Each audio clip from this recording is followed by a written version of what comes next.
Então agora a gente vai começar, né? Mais uma vez, bom dia. Hoje a gente, o assunto de hoje é diodo de junção, tá? Então eu vou construir aqui, né, nesse slide branco aqui, a teoria disso, né? Do diodo de junção. Depois a gente vai passar aqui a apresentação, né, para que fundamenta um pouquinho isso daqui, tá? Mas vamos lá. Segunda-feira a gente viu, né, teoria de semicondutores. A gente tinha dois tipos de materiais, material do tipo P e material do tipo N, que a gente tinha que decorar, né, saber de cabeça quais são os portadores majoritários de cada um, tá? Então, vamos lá. Qual que é o portador majoritário de um cristal do tipo N? Vocês lembram? Dá uma dica, tá? Elétrons, ok? E eu vou botar a anotação que eu vou usar aqui, né, que é o negativo. E o portador majoritário do cristal do tipo P são as lacunas, certo? E a notação que a gente usa, né, é um O, né, minúsculo, né, mas a gente está dizendo que é um hold, né, o termo em inglês para lacuna, né, é hold. Então, a gente usa um buraquinho para dizer que está faltando um elétron, né. E os minoritários são os contrários, tá? Então, nesse começo aqui, eu vou dar um pouco mais de foco, né, aos portadores majoritários. Então, o que eu botei aqui? Botei dois cristais, tá? Vamos falar que esse daqui é o cristal do tipo N. Vou botar um N aqui. Esse aqui é o N, esse aqui é o P. Então, está por fundinho. Vamos tentar, né? Porque isso aqui normalmente, né, na presencial, eu desenho no quadro junto. Então, agora eu vou posicionar, né, os portadores majoritários do cristal do tipo N na estrutura dele aqui, tá? Vou posicionar aqui alguns cabos aqui.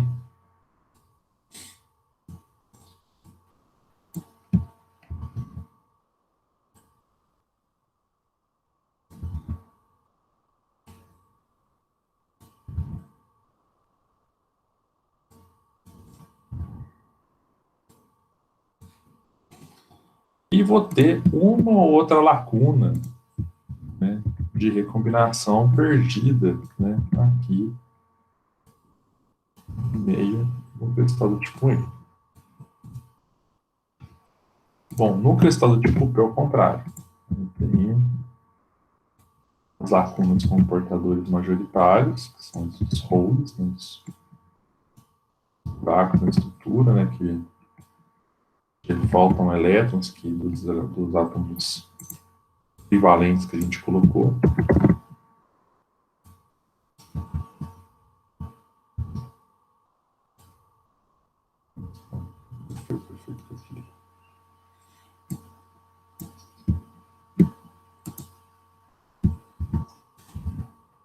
E vou ter também, né,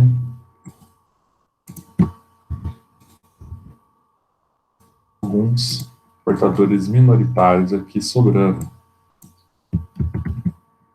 nessa estrutura. Tá?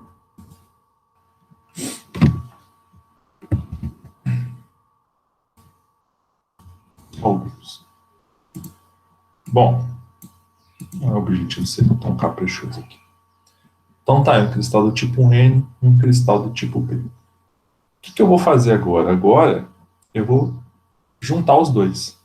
Eu vou criar uma junção que eu chamo de junção metalúrgica. É bom eu levar todo mundo junto. Né? Eu juntei um P com um N. E agora vem a pergunta. Né? Quando eu faço isso daqui, o que vocês acham que vai acontecer?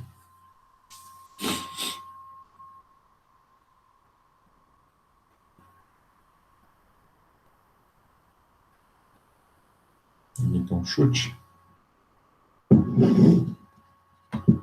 Vocês lembram lá quando vocês estudavam lá, né, osmose, que tinha uma membrana, que passava do mais denso para o menos denso até achar o equilíbrio?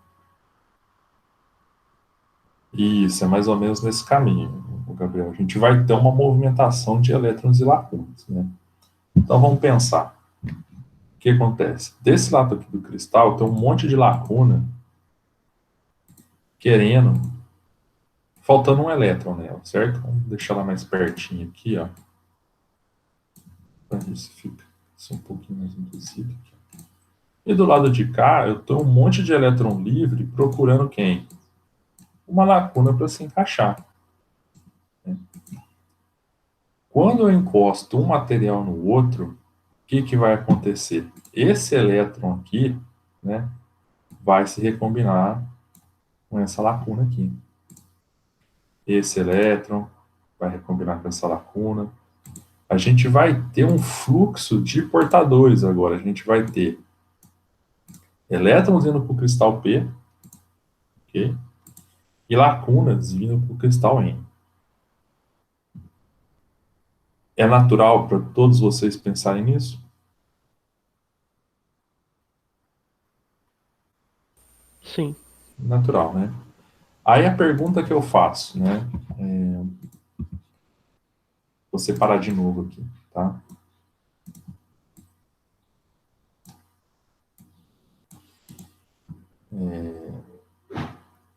Quando eu estou aqui com os dois separados, essa estrutura aqui, ela é eletricamente positiva, negativa ou neutra? Eu perguntei isso para vocês na semana passada.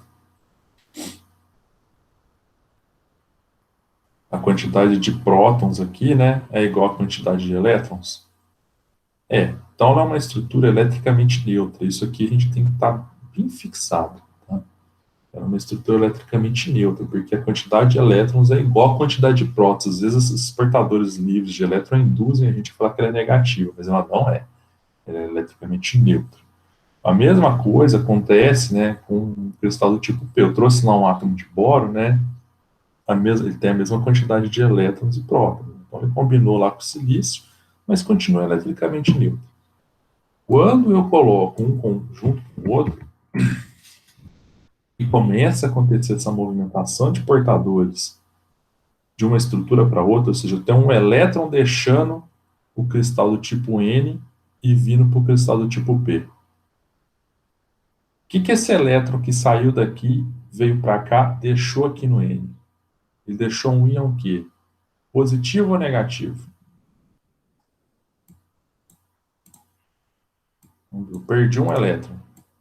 O N ficou o quê? Positivo ou negativo?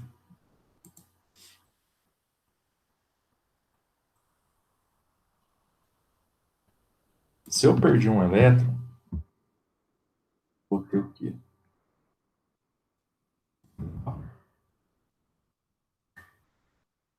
Eu deixei para trás aqui um positivo. E isso vai se formando ao longo de toda a junção metalúrgica aqui. Eu falo para vocês que o pessoal combina de tocar o interfone no horário da aula, vocês não acreditam.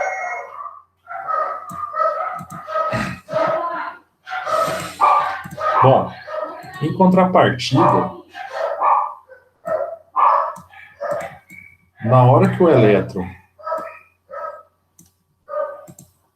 saiu aqui do cristal do tipo N e veio para o cristal do tipo P, ele combinou aqui, ele deixou essa região aqui um pouquinho mais o quê? Eletricamente negativa. Ele trouxe com ele, né, formou aqui, né, um íon negativo. Bom, a experiência, né, já dando essa disciplina há algum tempo, mostra que nesse trechinho aqui, né, no primeiro contato, a gente tem um pouco de dificuldade de entender o que aconteceu, tá? Então, vou repetir, né, vocês depois falam no chat aí se está tudo bem, né? Um elétron saiu aqui do cristal do tipo N, veio para o cristal do tipo P, deixou para trás um íon positivo, e na hora que ele combinou com a lacuna que estava aqui no cristal do tipo P, ele formou um íon negativo. Okay? Então, sai um elétron daqui, combinou com uma lacuna de cá, vai formar próximo a essa região da junção aqui, os íons positivo e negativo. Tudo calmo até aqui? Bom, se ninguém se manifestou, eu vou tomar como tudo certo. Tá? Bom, na hora que isso aqui acontece, né, o que vai aparecer aqui para mim? Agora vai aparecer aqui para mim, né, um polo positivo e um polo negativo. Desculpa, gente. Isso aqui vai dar para a gente um vetor de campo elétrico. Agora eu tenho aqui, né, um vetor de campo elétrico. Vou botar a setinha para cima aqui, mas não lembro qual que é o sentido do campo. Você acha que é tudo para cá. E agora eu tenho um campo elétrico. Ok? Bom, esse processo aqui, né, de formação de íons, ou seja, de lacunas indo daqui para cá, ele vai ocorrer durante a gente fala uma certa quantidade de tempo, mas não tem muito a ver com tempo. Vocês vão ver que vai ter a ver com distância, né? Ele vai acontecer durante uma certa distância. Vou aumentar um pouquinho isso daqui. Tá, uma, duas. E aí ele vai parar. Tá? Por que ele vai parar? Bom, os elétrons ainda estão aqui no cristal N, né? Tentando passar por essa região para se combinar com as lacunas do cristal P. Só que agora eu tenho um campo elétrico no meio e eu tenho um monte de íon positivo aqui. Então, na hora que o elétron, né, vai tentar atravessar isso daqui, vou pegar um eletrãozinho aqui agora querendo atravessar isso daqui, né? O que ele vai encontrar no meio aqui? Ele vai encontrar um polo positivo que vai tentar segurar ele aqui no cristal N. Ele falou, opa, você não vai passar aqui não, você vai ficar aqui comigo. E o pior ainda, na hora que ele chega mais ou menos aqui, ó, ele vai encontrar um campo elétrico negativo que tem uma tendência a repelir esse elétron. Então, esse elétron não consegue mais atravessar. E então, ele vai vir aqui, esse campo elétrico positivo tem uma tendência a segurar ele, esse campo elétrico tem uma tendência a repelir ele, então esse elétron ele faz um movimento, né? Ver se eu acho uma seta boa para isso aqui, né? Desse jeito aqui, ó. O elétron não passa mais. Tá? A mesma coisa vai acontecer com as lacunas. Né? Vamos dizer que o elétron vindo significa que uma lacuna está indo, né? Só que agora, na hora que a lacuna ela tenta ir, né? Apesar do movimento ser dos elétrons, né? A gente pode enxergar uma lacuna tentando se mover, né? No sentido contrário dos elétrons. Quando a lacuna ela tenta ir, ela vai encontrar, né, esse polo negativo que vai falar, opa, fica aqui comigo, né? Fica aqui comigo. E esse polo positivo vai falar, opa, não atravessa para cá não. Então, a lacuna vai ter um movimento contrário. Né? Ela vai tentar atravessar e não vai conseguir. Ok? E aí, essa junção aqui vai entrar num ponto de equilíbrio. Tá? Esse ponto de equilíbrio, ele recebe um nome muito especial, né, que é algo que a gente vai usar, né, bastante, né, ao longo dessa disciplina, porque ele vai aparecer em todos os dispositivos semicondutores, tá?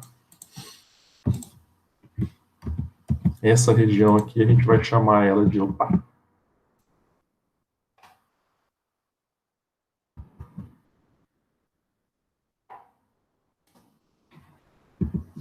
região de pressão.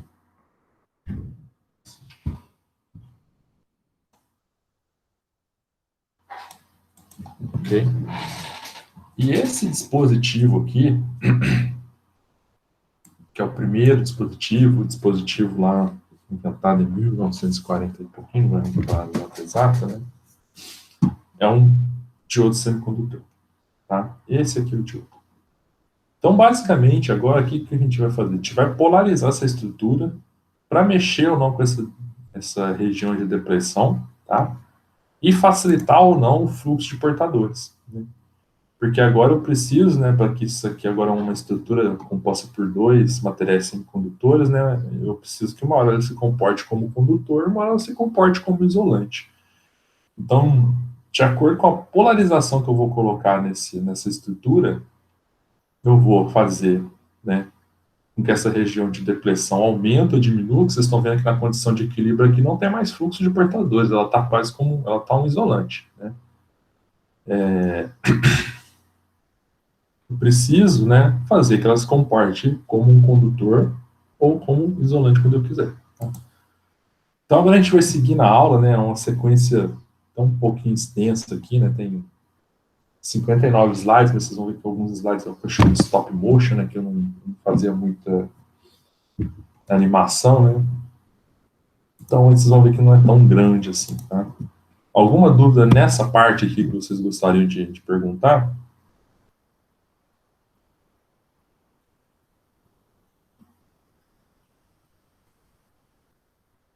Então vamos seguir. Então agora então começa a aula do diodo de junção. Tá? Então a gente tinha mostrado, né, os materiais do tipo NP, né? E juntos eles vão fazer um diodo, né? Eles têm que ser construídos a partir da mesma base, né? O que a gente vai usar de exemplo é o de silício. Depois eu vou comentar as diferenças, né, de silício para o germânio, né? Criando, né, eu já não acho ela mais tão famosa, né? A junção PN, tá? Que foi o que a gente fez aqui, né? Uma junção PN aqui, tá? Então a gente vai ter no lado B o terminal que a gente chama de anodo, né? E do lado N o terminal que a gente chama de cátodo, ok? Então, se a gente parar para pensar, né, os elétrons, né, eles correm do N para o P. Então, o sentido convencional da corrente é ao contrário, o sentido das lacunas, né, que é do P para o N. Então, a gente tem o quê? Que o sentido da corrente direta do nosso dispositivo é esse daqui, ok? Que é o quê? Né? O sentido da seta. Tá? Então, a corrente de ouro, a corrente direta nele corre nesse sentido aqui, tá? E se eu estou dizendo que tem uma corrente direta, né, vai ter uma corrente reversa, já já que eu explico para vocês. Ela sempre aponta para o lado N, que assim, às vezes compensa se decorar isso, né, mas se você saber que o cátodo, né, é para onde a corrente corre, é útil, tá? E o anodo é da onde a corrente entra no diodo. Isso você tem que saber. Um jeito fácil de decorar, né? Um aluno uma vez falava que se você pensar que aqui tem um casinho meio embutido aqui, né? Do lado do cátodo. Okay? Bom, isso aqui eu já expliquei, que são os efeitos da junção PN. Só que agora está formalizado aqui no nosso conjunto de slides aqui, né? Então, contato direto entre um cristal N e um cristal P, que vai formar a região de depressão, tá? A diferença no gradiente de concentração dos portadores, né, que vai fazer, né, a difusão de elétrons e a difusão de lacunas. Aqui, né, ele fez até o desenho contrário do que eu coloquei lá, né, eu botei o N de um lado, o P do outro, mas isso não faz diferença, tá? Então, na hora que os portadores eles vão se difundir, eles vão formar aquela região, ok?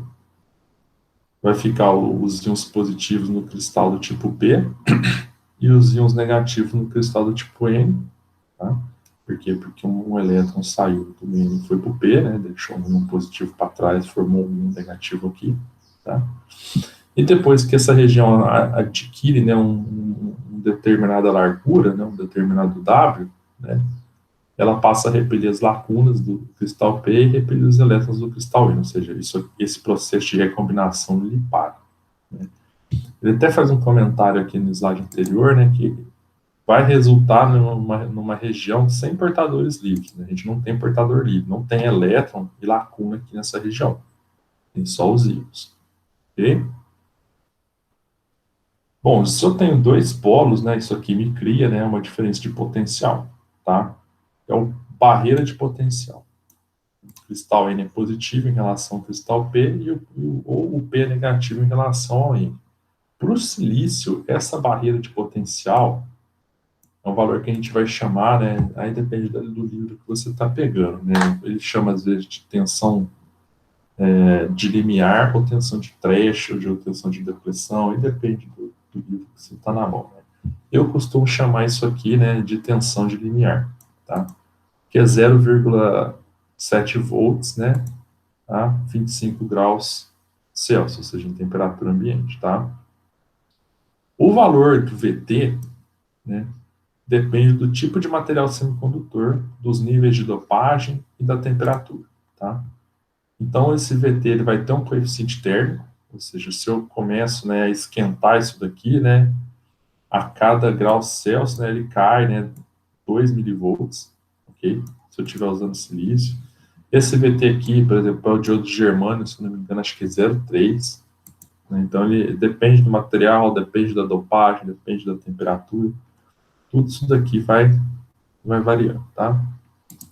Tinha um exercíciozinho aqui, né, que ele varia a temperatura, né, mas é uma aplicação de regra de 3, então não tem muito o que a gente ficar gastando tempo com isso, não.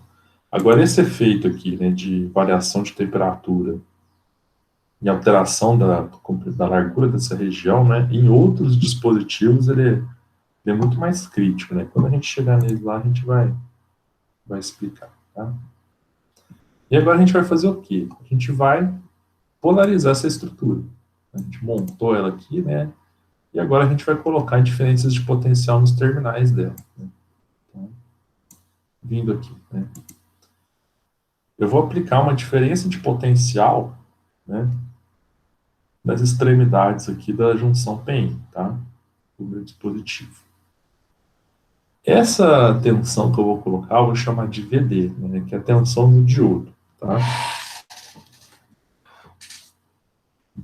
3 casos para isso. Eu posso deixar o VD igual a zero, que é o diodo sem polarização. Eu posso fazer um VD menor que zero, que é o que a gente vai chamar de polarização reversa. E posso fazer um VD maior que zero, que é a polarização direta. Então, a gente vai ver essas 3 polarizações. Só que o bacana é o seguinte, né? Quando eu tenho VD igual a zero, é aquela situação que eu mostrei para vocês lá no começo da aula, no primeiro slide, né? Eu formei minha região de depressão, ela adquire uma estabilidade, né? Vai ter um W aqui fixo, né? E depois não tem mais fluxo de portadores. Então, nesse sentido, quando isso aqui acontece, né? A gente vai ter uma corrente no diodo igual a zero. E faz todo sentido. Se não tem nenhuma tensão, a corrente é para ser zero mesmo. Alguém até pode perguntar, mas, ô Rodrigo, existe recombinação aqui dentro, né, dos materiais? Aqui acontece. Aqui não, porque aqui a gente não tem portadores, tá? Então, na ausência de uma tensão de polarização, o fluxo de carga em qualquer sentido do diodo é zero, tá? Por quê? Porque um portador majoritário do tipo N, ou seja, um elétron, sair daqui e atravessar essa região de depressão, né, ele tem que superar 2 forças, que é a atração dos íons positivos do material do tipo N, né, e a repulsão dos íons negativos do material do tipo P. A gente tinha comentado isso lá em cima, né, e aqui está sendo formalizado no material, né. Então, o resumo para a condição sem polarização, né, a corrente em qualquer direção é zero. E agora começa a ficar um pouquinho mais interessante. Agora eu vou botar uma polarização reversa no meu diodo, tá? O que é uma polarização reversa? É o VD negativo. O jeito mais fácil de você pensar numa polarização reversa é quando você está colocando o positivo da fonte no N. Então fica P com N, né? E o negativo da fonte no material do tipo P. Então fica P com N, P com N. Isso é polarização reversa, tá?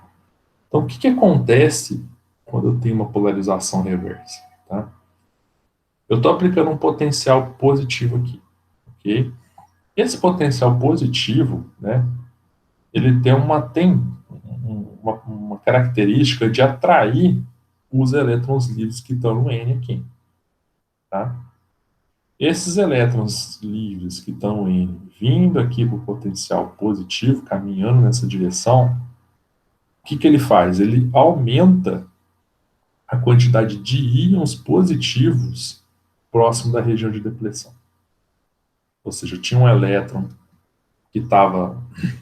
Vamos deixar assim. Eu tinha um elétron que estava aqui perto da região de depressão, ele viu esse positivo aqui, opa, vou correr para esse positivo, ele está me atraindo.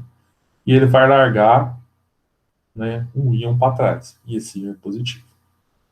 O mesmo a gente vai pensar em termos de lacunas aqui, né? A lacuna, né, apesar do cristal ser eletricamente neutro, né, a lacuna é uma carga positiva.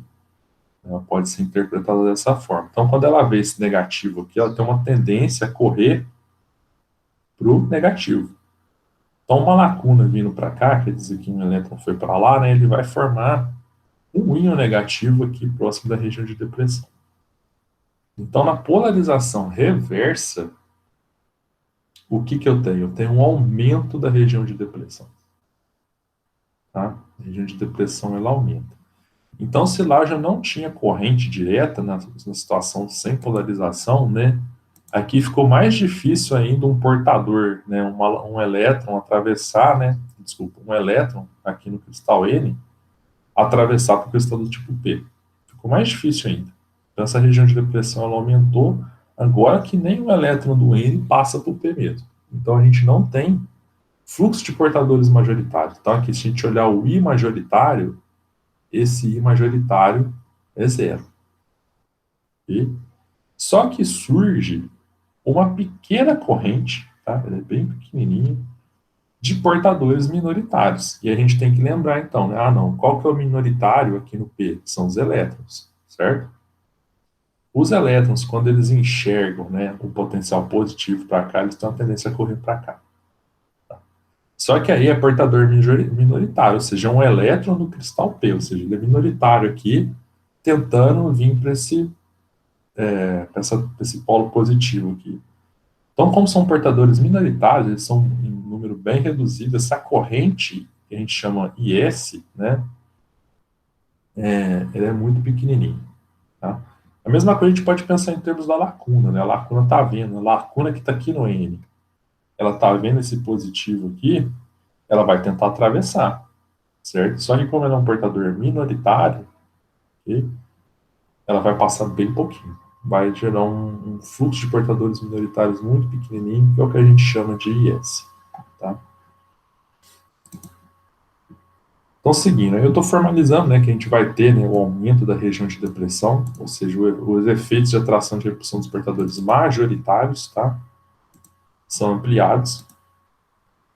O aumento da região de depressão será grande demais para os portadores majoritários superarem, ou seja, um elétron aqui no N, né, ele não passa o cristal do tipo P, e ocorre a redução do fluxo de portadores majoritários a zero, tá? A zero. E a camada de depressão ela vai aumentar até que a sua diferença de potencial se iguale à tensão reversa aplicada. E aí é um negócio muito doido, né? A gente vai ver em laboratório, né? Tem alguns diodos que você pode botar uma tensão reversa, falando de diodos de sinal, diodo de potência, para pessoa da engenharia elétrica, isso aqui é muito maior, tá? Estou falando de diodo de sinal.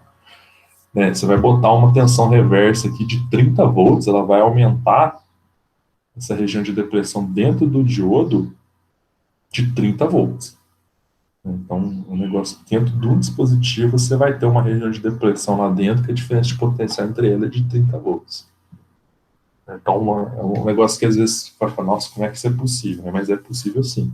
Quando o pessoal vai lá para potência, que vai mexer com os KV da vida, né, lá vai ter diodo para isso. O pessoal da elétrica for fazer a matéria lá do Clodoaldo, mas aqui com a gente, aqui, né, no controle na computação, que são a maior parte dos dispositivos de sinal, né, a faixa de tensão para a gente é essa aí, 30, 35. Tá? Bom, então continuando ainda a formalização dessa condição, né, o número de portadores minoritários que penetram a região de depressão não mudará, né, e eles vão gerar uma pequena corrente. Essa corrente recebe o nome de corrente de saturação reversa e ela é representada por um IS. E aqui eu estou colocando, né, que ela está na ordem de 10 a menos 6 amperes, tá? A gente vai ver que a direta, né, está na ordem de miliampere. Então, não faz nem cosquinha, né, a corrente IS na corrente direta, né, que eles vão chamar de ID daqui a pouco. Ok? Então, aqui mais um, ele mostrando aqui a condição, né, de polarização reversa, tá? Seguindo aí um resuminho, né, da polarização reversa, tá? Mas não vamos entrar muito em detalhes aqui, né? Só vou chamar um pouquinho a atenção para vocês nessa figura aqui, tá? essa aqui é uma figura de um diodo de verdade construído, né? A gente não pode encostar direto, né, o metal, que seria esse pretinho aqui, né, no cristal. A gente tem, né, um estágio intermediário aqui, né, que é um cristal do tipo, mesmo tipo, né, ou seja, isso aqui é um P, aqui é um P+, e esse mais significa que ele é um pouco, ele é dopado a mais do que esse cristal P, tá? Mas isso aqui não influencia na operação da região de depressão, tá? É só o que a gente chama aqui para um cristal mais dopado para a gente formar o contato do metal com o diodo. Agora eu já não lembro se o nome dessa junção é de um contato ômico. Se eu não esquecer as coisas. Aqui é o contato ômico e aqui é a junção metalúrgica no meio, tá? E agora a gente vai para outra condição. Tudo bem a polarização reversa? Eu falo que ela é um pouquinho mais difícil de entender. A gente foi bem vago. Por enquanto, tudo bem. Tudo bem?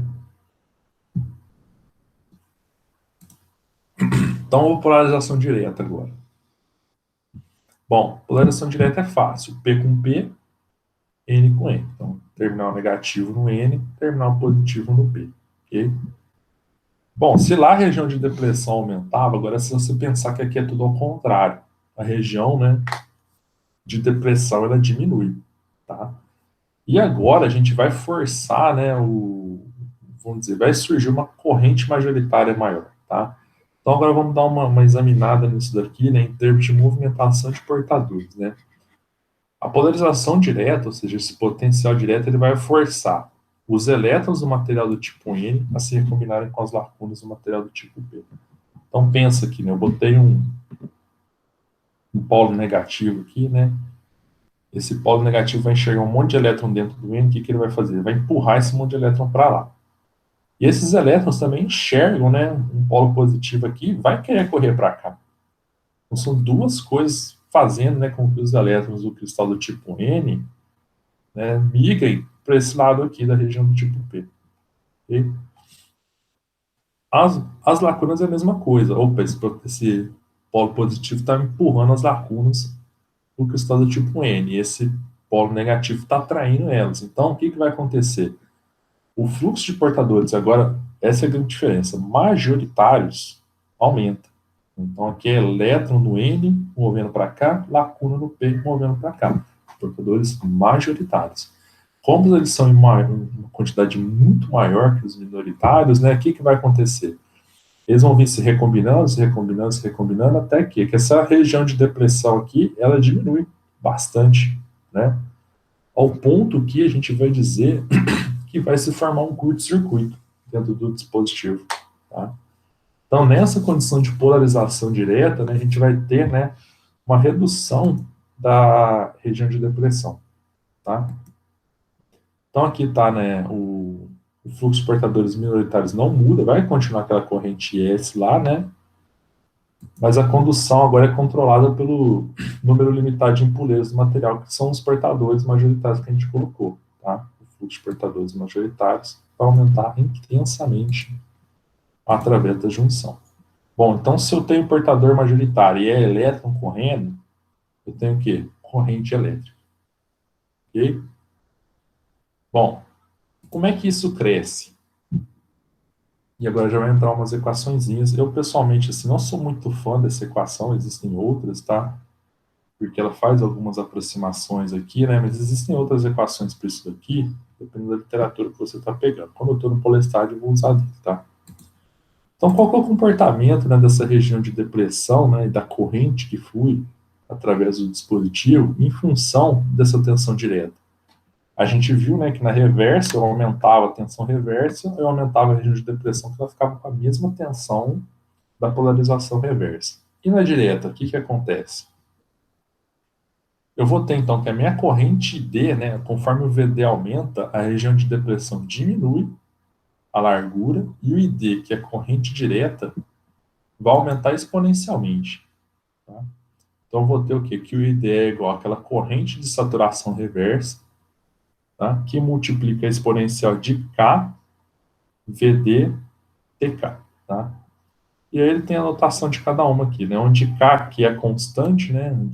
Aí ele põe um número aqui, né? 11.600 dividido por essa letra grega aqui, que eu não acho que é Napa, o meu perigo não está muito bom, né?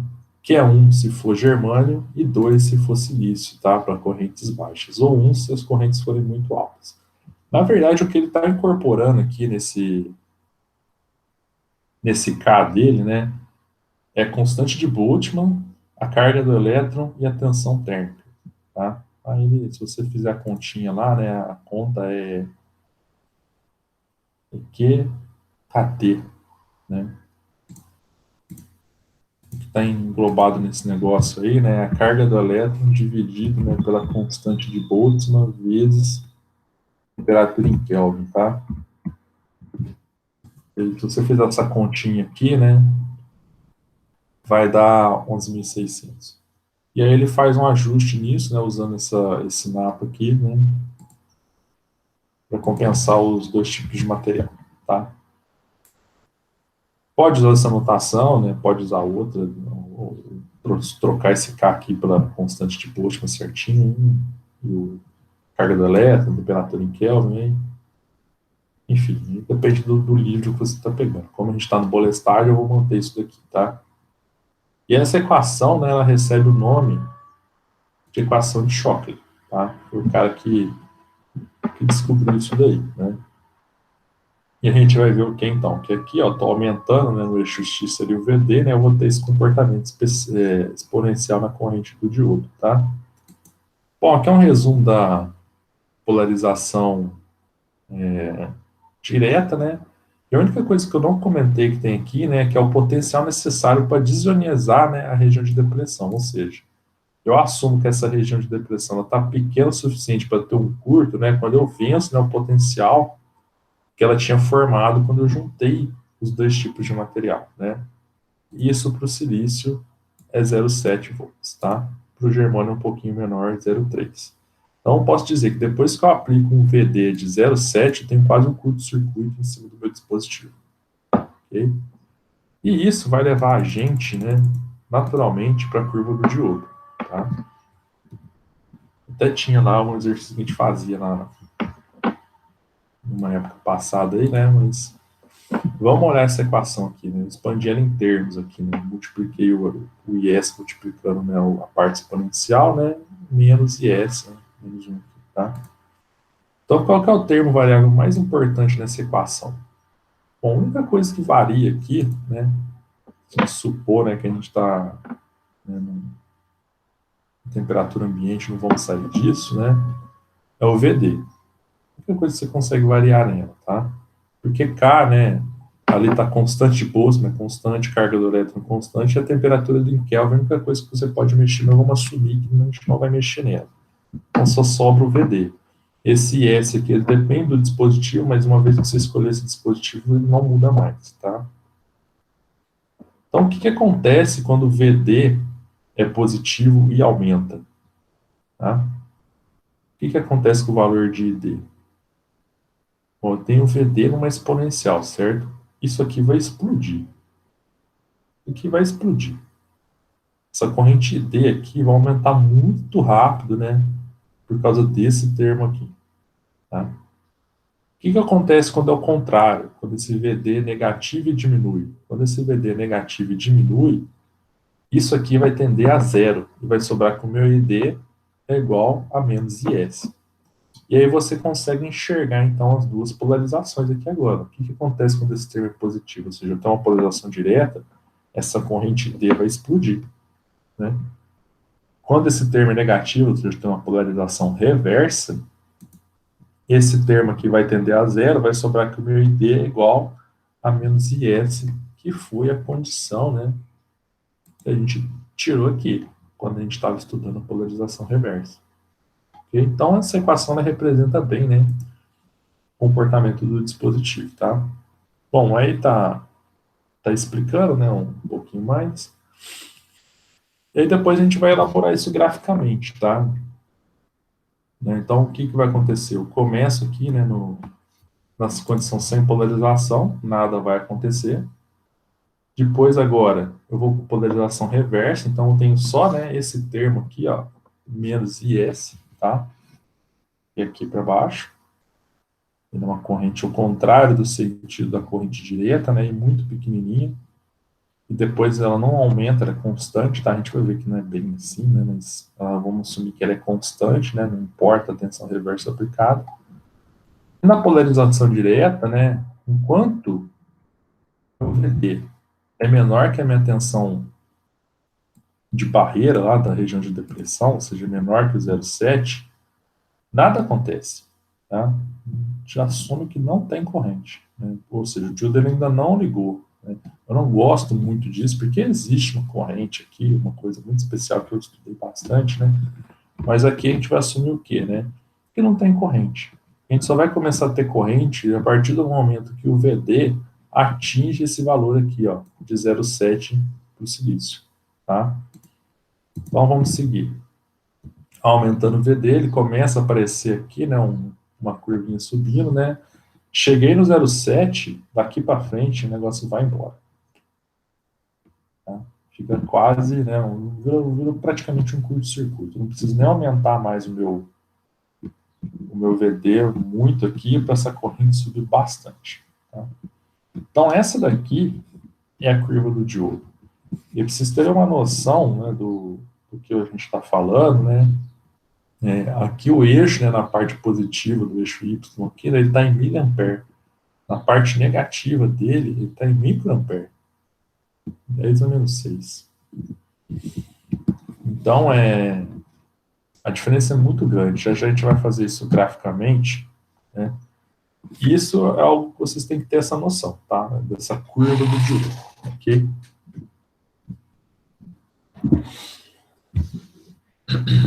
Bom, essa parte da região de Zener, né, costuma gerar muita confusão, né?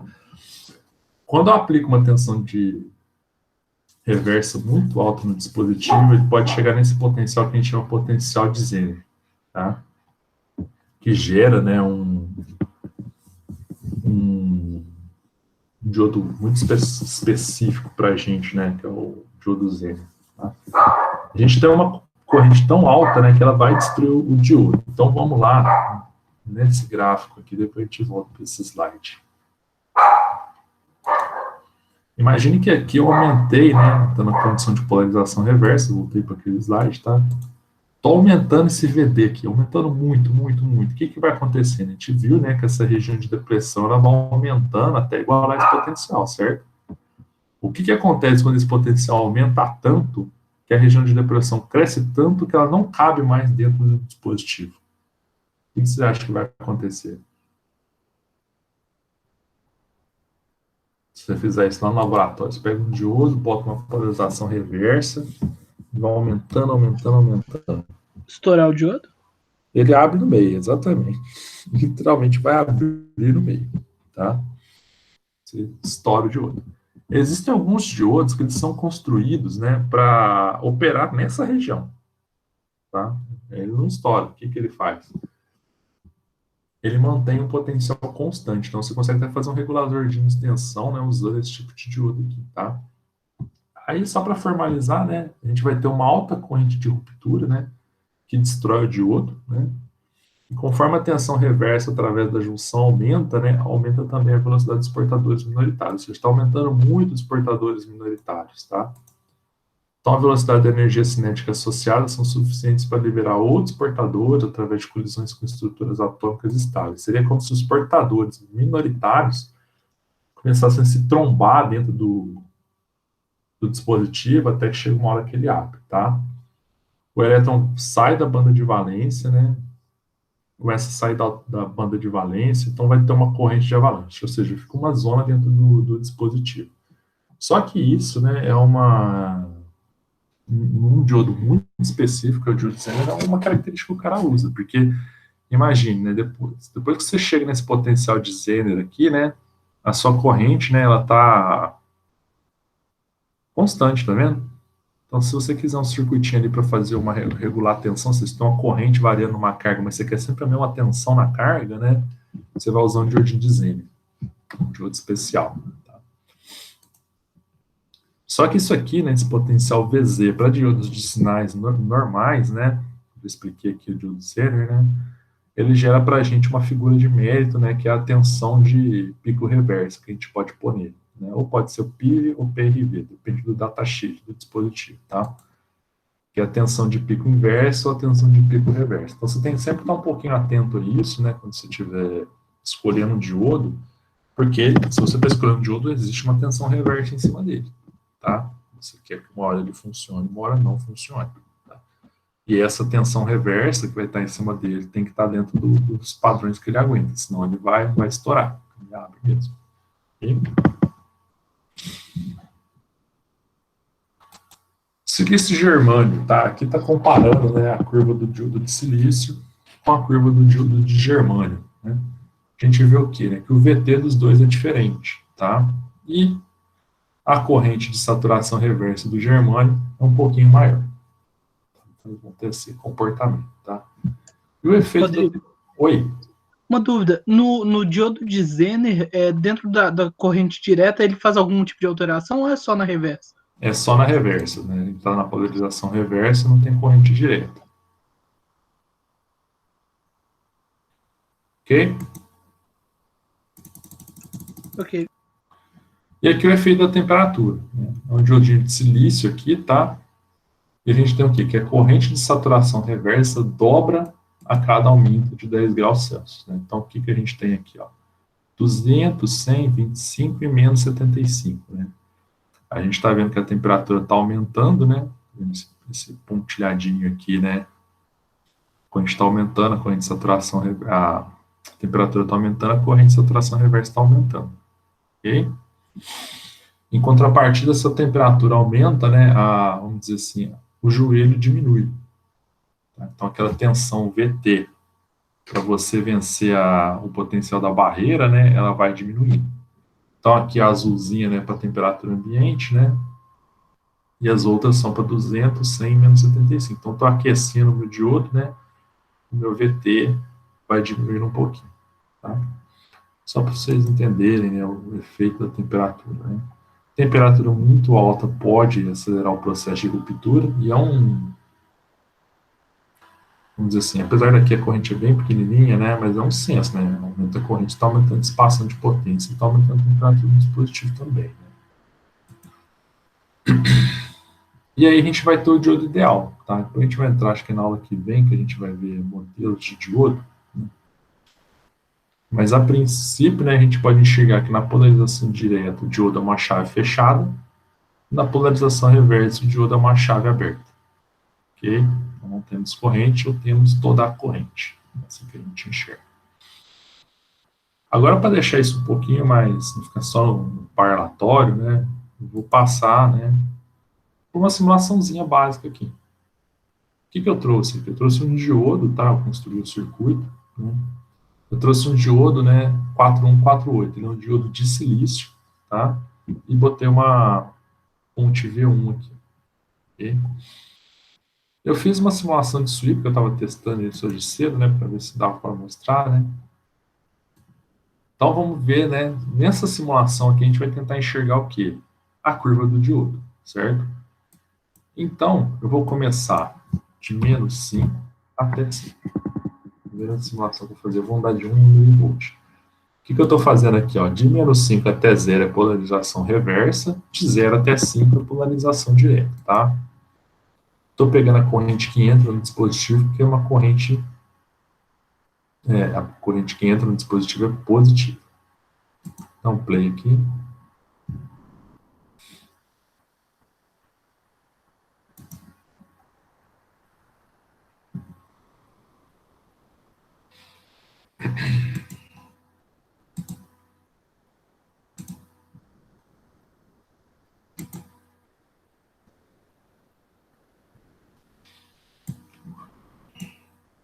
Bom, tá aí a curva do diodo. Essa curva aqui, ela se parece com essa curva aqui. Vou pegar aqui, completinho aqui. Tá aparecendo essa curva aqui? Primeiro, né, que aqui na ferramenta, né, a gente não consegue, né, deixar aquele eixo negativo, né, numa escala diferente, né? Então, aqui ela tem essa ferramenta aqui, aí eu vou aproveitando para mostrar a ferramenta de teoria, né? Então, o cursor que eu posso andar com ele aqui em cima do gráfico de saída, tá? Então, vamos pegar aqui em menos 2 volts e ver se tem alguma corrente, tá? Opa, aproximar, beleza. Ó, a gente vê aqui, ó, o ID1 está valendo, né, 5,36 nano, né? Então tem uma correntezinha aqui, ela não é zero, é né, uma corrente negativa, tá? De menos 5,36 nano. Nano é 10 a menos 9. Bom, aí eu vou passar para polarização reversa.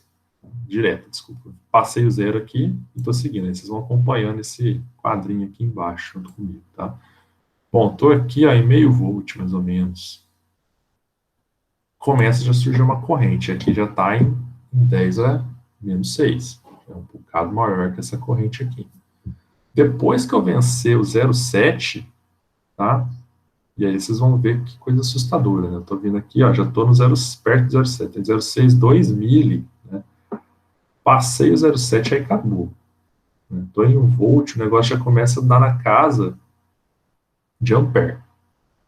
Ok? E isso aqui, gente, é uma situação que não existe, tá? Se eu botar, ó, 4 volts em cima do diodinho, aquele N14148, eu vou estar colocando nele 5 amperes. Isso aqui já soltou fumaça há um bocado de tempo, tá? É uma situação que eu estou colocando só para a gente tirar as curvas do diodo. Lá no laboratório, a gente vai mudar um pouquinho isso daqui, né? E eu vou explicar já já, né? Mas é bem diferente, tá? Bom, vamos fazer uma coisa aqui agora. Eu vou editar essa simulação, né? E ao invés de menos 5 a 5, eu vou de 5 a 0.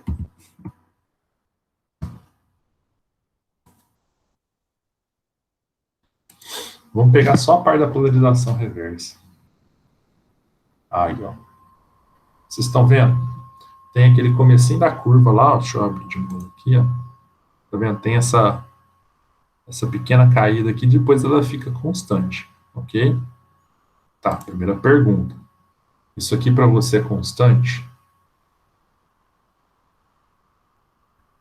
Vamos ver como é que está o bom senso agora. Não, ele tá caindo linear. Tá caindo linear, né? Mas olha, ele começou aqui perto aqui do menos meio, ele estava em 4,6 nano e aqui no final andei um monte, 6,1 nano, tá? Tá caindo linear, mas ele é bem pouco inclinado, né? Então a gente pode até falar que isso aqui, né, é constante, tá? A gente está vendo que não é, o mundo real ele é um pouquinho ele é diferente da teoria, né? Só que lá na teoria a gente tem que assumir algumas coisas, né, para poder ficar um pouquinho mais fácil de equacionar. Então aqui a gente assume que isso daqui é constante. E vocês estão vendo que não é, tá? E lá na teoria também, né, ele está falando que esse eixo aqui está na casa de 10 a menos 6. Né? É um pouquinho melhor, porque está na casa de 10 a menos 9. Quando eu tenho uma corrente lá de miliampere 10 a menos 3, a corrente de saturação está em 10 a menos 9, né, em reverso está em 10 a menos 9, não faz nem cosquinha na corrente direta. Tá? Então, por isso que a gente vai meio que desconsiderar ela quando a gente estiver na polarização direta. Vamos olhar o restante agora da curva só na parte da polarização direta. Então, vou mexer na minha simulação aqui. E agora eu vou de 0 a 5.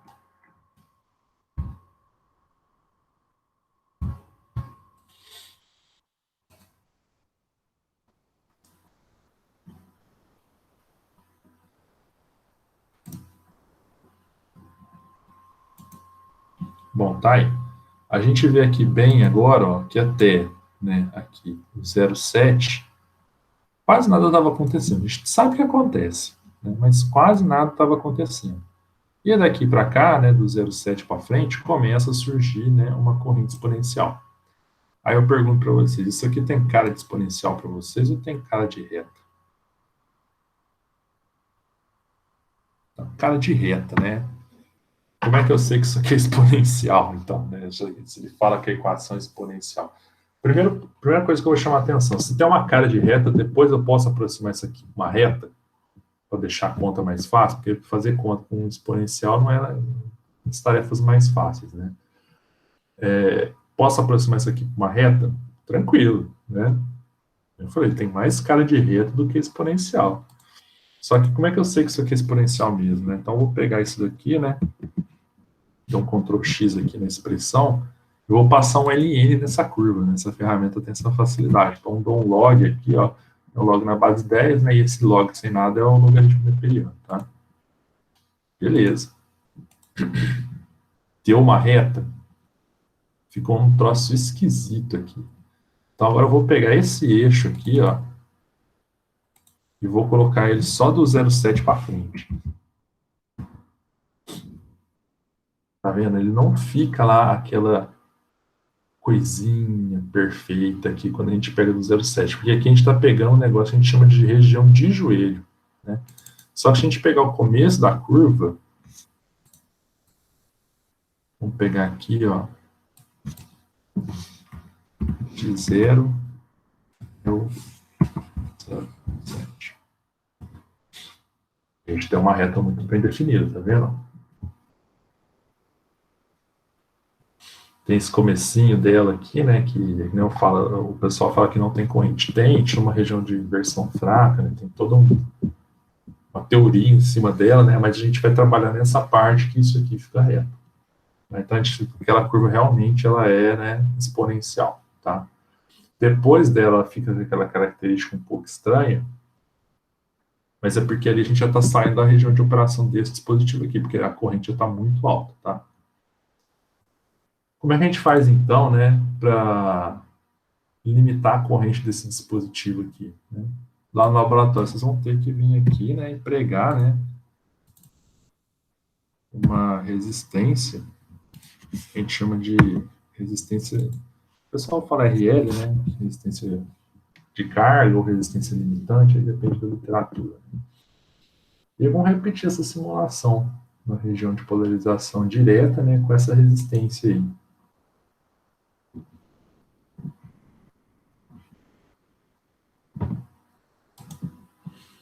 Ok, então tá aqui, tá com a mesma carinha, só que se você olhar aqui, ó, agora não tá mais em ampere aquele eixo, né? Agora ele tá em miliampere, 10 a menos 3. Aquela resistência que a gente adicionou aqui, agora é ela que está controlando, né, a corrente que circula pelo diodo, tá? Por quê? Porque é aquele comportamento que eu disse para vocês, né? No finalzinho aqui, tá? Ou é chave aberta, não passa nenhuma corrente, ou é chave fechada e passa qualquer corrente, tá? Só que, como o dispositivo tem os limites de operação física dele, né, a gente coloca as resistências, e, a princípio, por enquanto, é só para limitar a corrente, depois eles vão ter funções, né? Mas aqui é só para limitar a corrente, e aí quem passa a mandar na corrente, né, é o resistor, ok? E como é o resistor que passa a mandar corrente, né, essa curva ela fica mais próxima de uma reta ainda, porque aí, né, é V igual a RI, né, isso é linear, tá? O que mais que dá para mostrar aqui para vocês? As especificações do diodo. Por enquanto a gente não vai fazer tanto isso, mas esse dispositivo aqui, como eu comentei, ele tem um modelo matemático, né, que representa o comportamento físico dele lá no laboratório. Então, se a gente ver aqui, eu vou dar o comando, demora um pouquinho, que é o Edit PSpice Model, tá? O que é isso, né, o PSpice? Né? O PSpice é uma ferramenta de simulação, de cálculo numérico. Ela pega, né, as equações lá, no caso aqui, né, a equação exponencial que a gente viu na aula, e aplica valores dos parâmetros do dispositivo nela, tá? Então, vamos pegar aqui, né, o diodinho que a gente está trabalhando, 4148, e ele vai usar os parâmetros do dispositivo para fazer a conta. Então, isso aqui é algo que a gente, pela primeira vez vocês estão vendo, né, mas é algo que a gente vai ter que a gente vai se acostumar, né? Então, a gente vê aqui, ele tem diversos parâmetros. Eu não vou entrar em detalhes em todos. Eu vou mostrar só um para vocês. Que era esse aqui, ó. O IS. Que é a corrente de saturação reversa. Então, ele vem com o parâmetro IS dele aqui, e lógico que a gente vai variando a tensão reversa, né? A gente viu no gráfico que isso muda, mas ele começa bem próximo disso aqui, ó, 2.680 nano, tá? Eu posso vir aqui depois e editar esse arquivo, simular de novo, ter um valor completamente diferente. Então, a gente vai chegar num ponto, né, que nós vamos fazer os nossos dispositivos, nós vamos fazer simulações com eles, para depois a gente bater cálculo com simulação, né, e desmistificar toda essa parte de eletrônica, assim, para vocês, ok? Então, só para vocês terem um primeiro contato, né, com o que seria o modelo SPICE. Depois eu dou uma aula sobre isso, tá? Eu mostro como é que isso aqui funciona direitinho.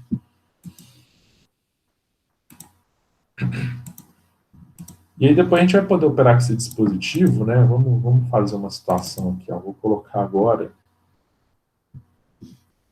É lógico que a gente vai formalizar isso depois. Vou botar 5 volts aqui em cima.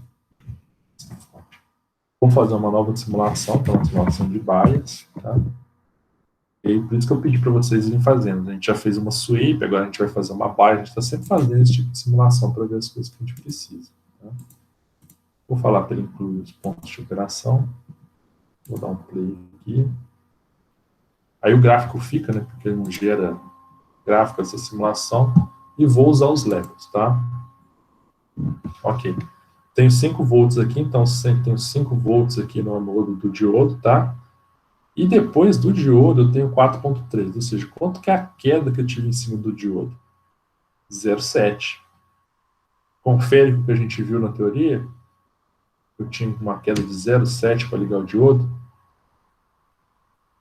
Fechou, né? E aí, eu vou ter em cima da resistência, né, 4.3. E aqui, né, é lei de Ohm. 4.3 dividido por 1K, né, vai me dar lá minha corrente de 4.3 mA. Ok? Então é sempre assim. Né, eu vou ter uma queda de tensão em cima do diodo e o resto da queda, né, o resto da tensão, vai para cima da resistência. E só para vocês verem mais uma coisinha, né, isso aqui, que depois aqui a gente vai explorar com bem mais detalhes, né, eu vou botar uma fonte senoidal aqui, tá? Esse.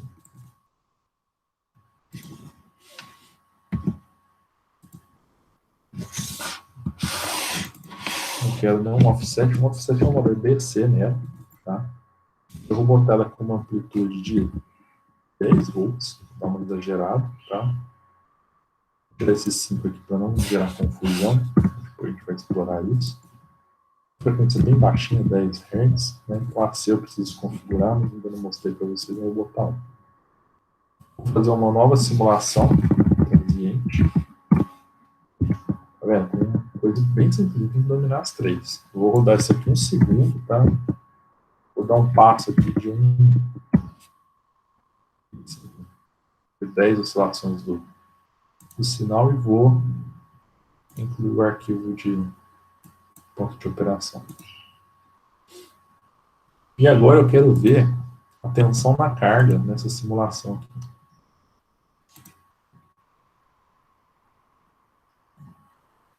Beleza. O que eu tenho acontecendo aqui, ó? Na polarização direta, ou seja, aquela fonte senoidal está gerando um sinal senoidal, tá?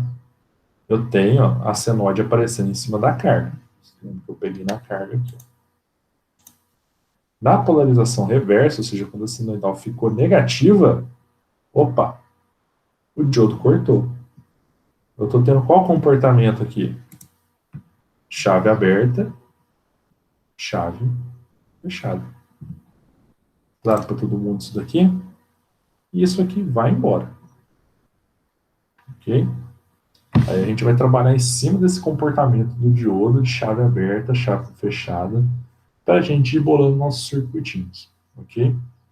Se a gente vier aqui, né, e pegar um probe de corrente. Ah, tá. Vou voltar aqui no probe de tensão. Tá? E o que a gente vê aqui? Ó, que no valor de pico da tensão na carga não é 10. É o quê? 9.3. Por quê? Porque eu tive aquela queda de 0,7 em cima do diodo para poder, vamos dizer assim, vamos já usar o termo, né? Ligar ele. Tá? Depois eu posso fazer a mesma coisa aqui, né, e eu vou tirar esse produto de tensão, porque eles vão se misturar lá na resposta. Vou colocar um produto de corrente só.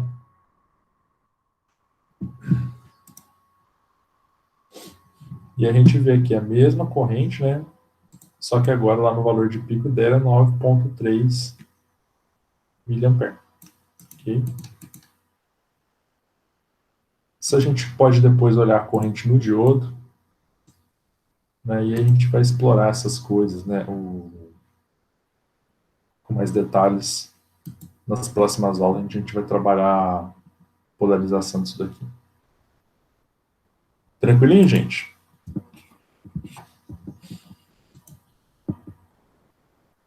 Bom, isso é o que eu tinha para falar hoje, tá?